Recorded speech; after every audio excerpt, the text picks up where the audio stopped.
Good morning student, स्वागत है आपका अपने YouTube channel the way of chemistry पर। आज हम लोग चर्चा कर रहे हैं स्मेल्टिंग अर्थात प्रद्रवण के विभिन्न विधियों के संबंध में। पिछले दिनों हम लोगों ने स्मेल्टिंग के बारे में चर्चा की थी कि इस दौरान अवकरण होता है। स्मेल्टिंग एक ऐसी प्रक्रिया है जिसमें जो धातु के जो ऑक्साइड्स होते हैं, अयस्क के जो ऑक्साइड्स होते हैं, वो धातु में परिवर्तित होते हैं। इसके लिए कई प्रक्रियाएं हम लोग अपनाते हैं। इन प्रक्रियाओं में हम लोग सबसे पहले आते हैं कार्बन अवकरण के बारे में। निम्न पर संक्षिप्त टिप्पणी दें।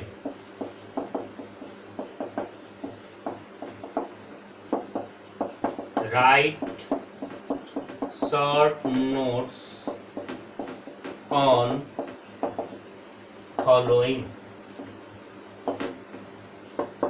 पहला है कार्बन अवकरण। ये सब प्रद्रवण या प्रगलन स्मेल्टिंग की विधियां हैं। कार्बन अवकरण अर्थात कार्बन रिडक्शन।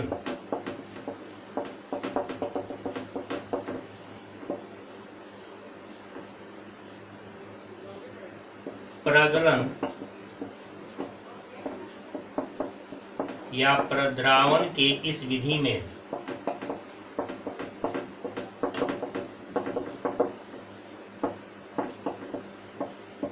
अयस्क के ऑक्साइड को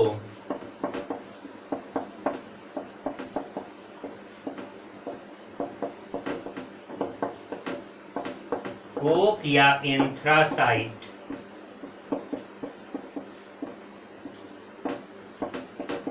के साथ मिलाकर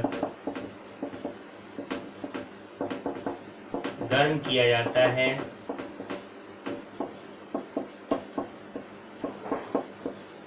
इस विधि में अवकरण की प्रक्रिया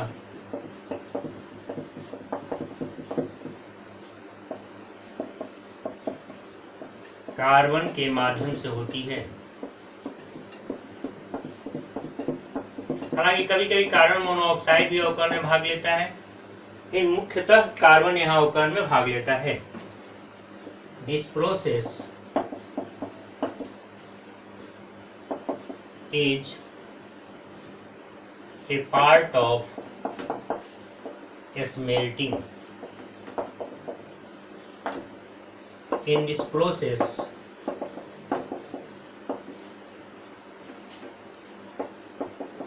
oxide of ores are heated with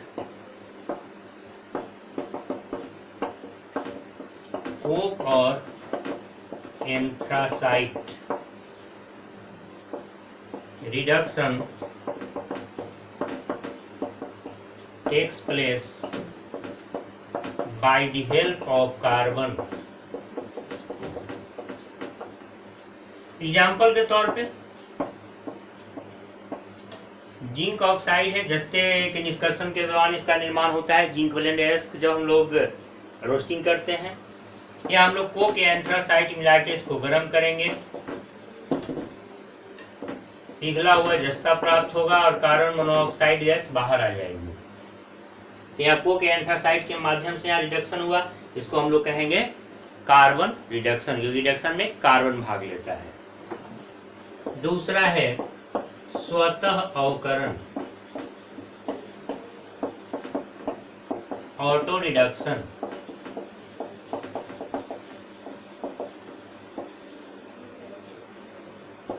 जब धातु के, यह भी स्मेल्टिंग की ही विधि है, जब धातु के ऑक्साइड तथा सल्फाइड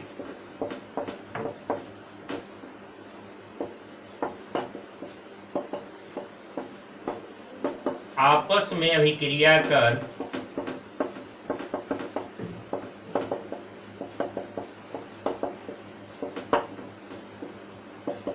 धातु अवकृत करते हैं,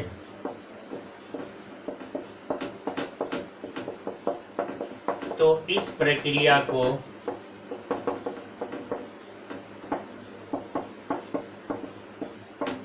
स्वतः अवकरण कहते हैं। Then oxides and sulfides of ores react with each other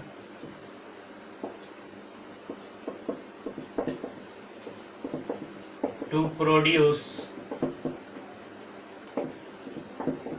metal, then the process is known as auto reduction. मतलब धातु के ऑक्साइड और सल्फाइड आपस में ही रिएक्शन करते हैं। इसको एग्जांपल्स हम लोग समझ सकते हैं इस प्रकार से, Cu2s Cu2O। कॉपर पाराइट ओर से जब तांबे का एक्सट्रैक्शन करते हैं तो उस दौरान ये दोनों बनते हैं, क्यूप्रिक सल्फाइड ही बनता है और यहाँ क्यूप्रिक ऑक्साइड ही बनता है, यानी तांबा का ही सल्फाइड है और तांबा का ही ऑक्साइड, और ये दोनों आपस में रिएक्शन करते हैं और तांबा को वहां मुक्त कर देते हैं। यहाँ पर 4 कार्बन और 4 कॉपर, यहाँ पर 2 कॉपर, 6 कॉपर मुक्त हो गए और SO2 गैस बाहर निकल जाती है। पिघला अर्थात मोल्टेन कॉपर। इसी तरह से PbAs प्लस 2PbO एक एग्जाम्पल यह है, यह भी एक एग्जाम्पल है। लेड का ही सल्फाइड लेड के ही ऑक्साइड से रिएक्शन करता है। जब हम लोग गैलेना ओर से लेड का निष्कर्षण करते हैं तो इस दौरान यहाँ पर भी लेड अलग हो जाता है और SO2 गैस बाहर निकल जाती है।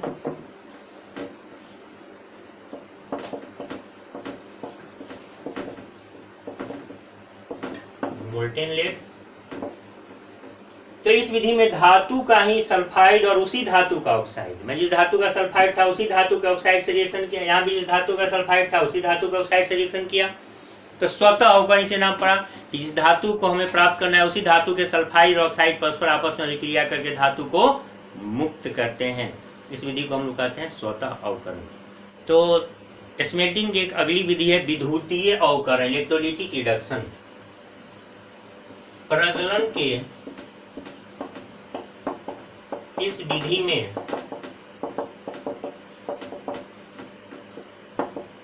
विद्युतीय धारा के प्रवाह से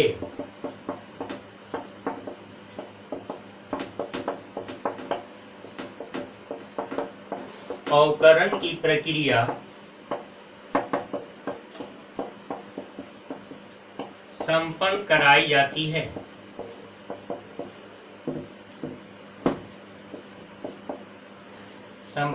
जाती है। इस विधि में चाहे उदाहरण के तौर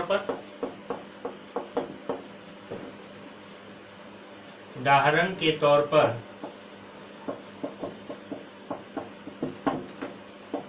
एल्यूमिना को क्रायोलाइट के साथ मिलाकर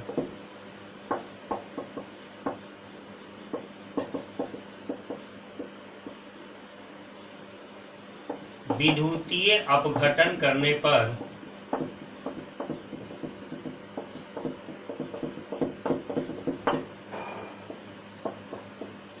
कैथोड पर एल्युमिनियम प्राप्त होता है।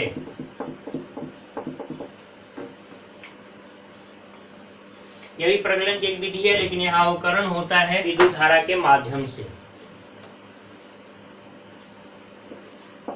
Al2O3 इलेक्ट्रोलिसिस कराते हैं, टूटता है 2Al3 प्लस में प्लस 3O2 माइनस में। कैथोड पर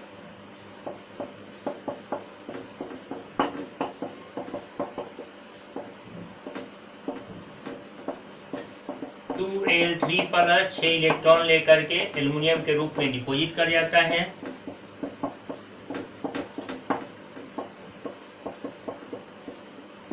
और एनोड पर ऑक्सीजन गैस की प्राप्ति होती है।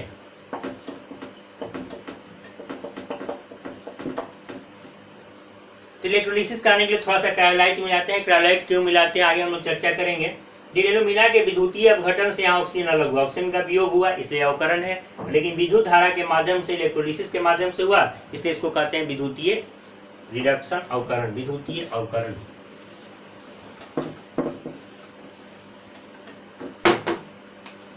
In this process of smelting, reduction is done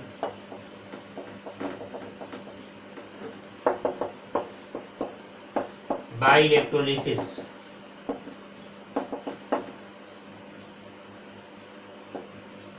As for example,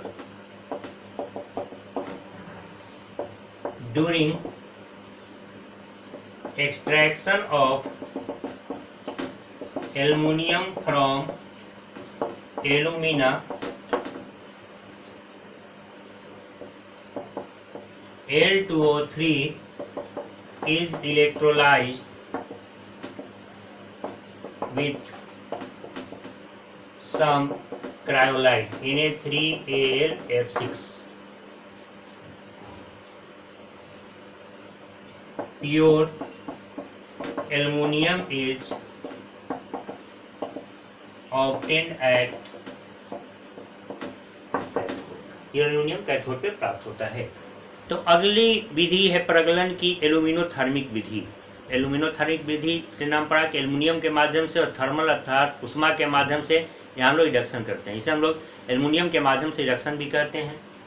इस विधि में क्या करते हैं तो एक क्रूसिबल लेते हैं। क्रूसिबल चीनी मिट्टी के बना हुआ एक पात्र होता है। इसमें हम लोग क्या क्या डालते हैं तो अयस्क आयोडीन 4 डालते हैं, एल्यूमिनियम का पाउडर अर्थात एल्यूमिनियम का चूर्ण डालते हैं, मैग्नीशियम का फीता डालते हैं, मैग्नीशियम रिबन और बेरियम परऑक्साइड डाल करके इग्निट कर देते हैं। इग्निट मतलब आग लगा देते हैं। जैसे आप लोग होरा भूनते देखते होइएगा, पुआल को चने को सबको मिला करके और आग लगा देते हैं। कुछ ऐसी बातें यहाँ पर भी होती है कि अयस्क को, एल्यूमिनियम के पाउडर को, मैग्नीशियम के रिबन को और बेरियम परऑक्साइड को मिलाकर आग लगा देते हैं। ऐसा करने के बाद पिघला हुआ धातु अवकृत होकर पेनी से प्राप्त हो जाता है। इसे हम लोग अलग कर लेते हैं और हल्का एल्यूमिना सतह पर तैरने लगता है। इसे हम लोग अलग कर देते हैं। इस विधि में एल्यूमिनियम के माध्यम से रिडक्शन हुआ और उष्मा की जरूरत पड़ी, इसलिए इसको हम लोग कहते हैं एल्यूमिनोथर्मिक प्रोसेस। फिगर को नोट कर सकते हैं। प्रगलन के इस विधि में, प्रगलन को प्रद्रावण भी कहते हैं, स्मेल्टिंग भी कहते हैं। प्रगलन के इस विधि में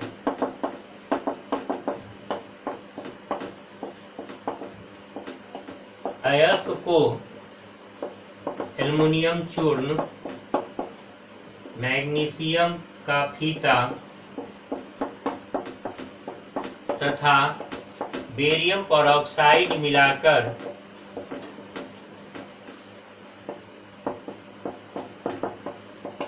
क्रूसिबल में गर्म करते हैं।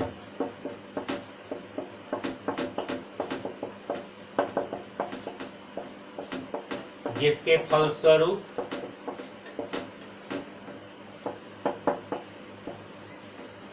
पिघला धातु पेंदी से प्राप्त होता है। In this process ore is mixed with aluminum powder, Mg ribbon and barium peroxide and ignited. After it, molten metal is obtained from bottom.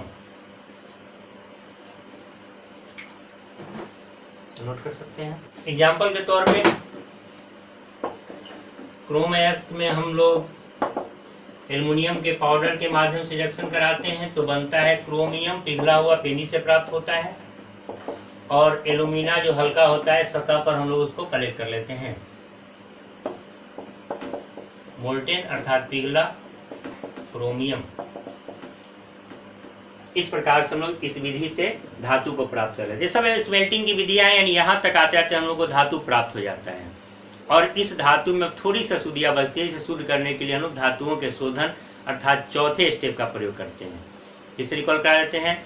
धातु कर्म के दौरान सबसे पहले इसका सानन करते हैं, फिर ऑक्साइड में बदलते हैं, फिर प्रगलन करते हैं। हम लोग ये सब प्रगलन की विधियां पढ़ रहे थे। और चौथा स्टेप होता है धातु का शोधन। यदि वीडियो पसंद आया है तो इसे लाइक करें, इसे ज़्यादा से ज़्यादा शेयर करें और चैनल को आपने अभी तक सब्सक्राइब नहीं किया है तो सब्सक्राइब करें। धन्यवाद।